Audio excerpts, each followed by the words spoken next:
Welcome everybody to Forza Motorsport 6, and today we're taking a look at the 2016 W Motors Lykan HyperSport. Now, you might notice this from Furious 7, if you watched that movie. It was only in one scene, but yeah, pretty good scene nonetheless. And yeah, this is the first ever Middle Eastern supercar. The company itself is based in United Arab Emirates, and the car itself was built there. And yeah, this is the third most expensive car ever made at $3.4 million. And what do you get for that amount of money? Well, you get a microscopic little boot, and close that back down. You get crazy opening doors, like that. Same with the other side. You get diamond encrusted headlights, so don't think you can see it quite on this game, which can also be substituted for other jewels apparently. The leather is stitched with gold wire. It's got a spoiler that comes up at a certain amount of speed, and you get quite a nice engine, which we'll have a look at now. Can't quite see it because all of the plastic etc. gets in the way or whatever's there, but yeah, it's got a 3.7 litre flat 6 engine, which is aided by 2 turbochargers.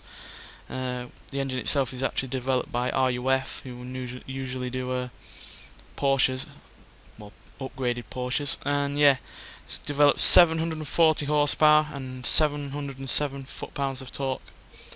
So yeah, that's a pretty decent amount of power, though quite frankly, for the amount of money you would have expected more, and that's the problem with this car. For $3.4 million, you'd have expected a hell of a lot more power.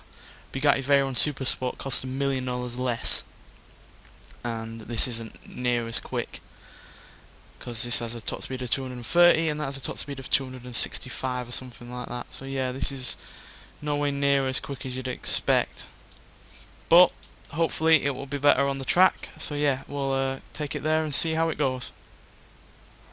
Right, we're at Daytona International Speedway short circuit. We'll take it around on the first lap and we'll talk through it on the second lap.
So, as you can see, for a car that, quite frankly, is really expensive for not all that much power, it's still no real slouch.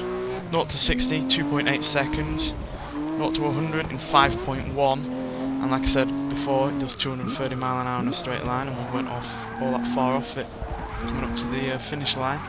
So yeah, pretty decent, but like I said, you can get a car that's way faster than it for a lot less money. So this is a perfect case of excess over engineering, quite frankly, because that's not a very large engine. It's not the quickest car ever. It doesn't even have flappy paddle gearbox, which yeah is fine for being on the street. Oh god, I overcooked it there. Which is fine for being on the street and daily driving it, but on the track you want the quickest gear shift changes you can, and it's just a manual really, which I'm a fan of myself, but when you're spending this kind of money you would expect the best technology in the world, and yeah, it just seems like a car that's priced way above what it should really be worth. So yeah, I don't think it's worth the money, but I do like it in general. I just don't think it's worth all that much. But it handles alright, brakes alright, and even though I don't like the sound of the engine all that much, it is relatively quick, as you can see. Anyway, thanks for watching, and I'll see you in the next one.